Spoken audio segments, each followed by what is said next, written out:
നമസ്കാരം മക്കളെ, നമുക്ക് പഠിക്കാം.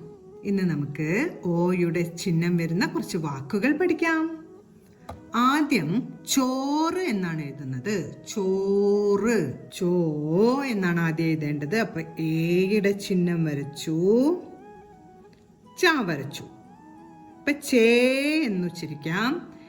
അതിനുശേഷം ആയുടെ ചിഹ്നം കൂടെ ചേർത്താലേ ചോ എന്നാവുകയുള്ളൂ. ചോ റ് എഴുതി ചന്ദ്രക്കല. ചോറ്, ചോറ്. അടുത്ത് നമുക്ക് മോര് എന്നെഴുതാം. മോര്.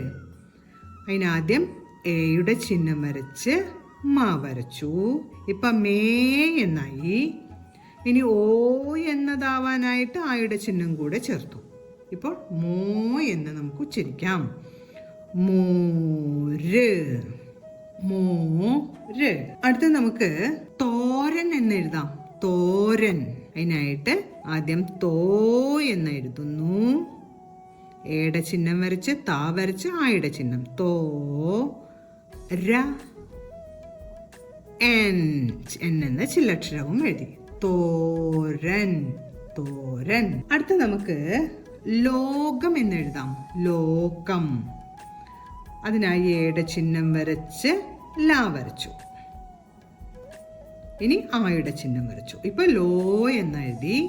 ലോ കം, ലോകം. അടുത്ത് നമുക്ക് ടോർച്ച് എന്നെഴുതാം. ടോർച്ച്.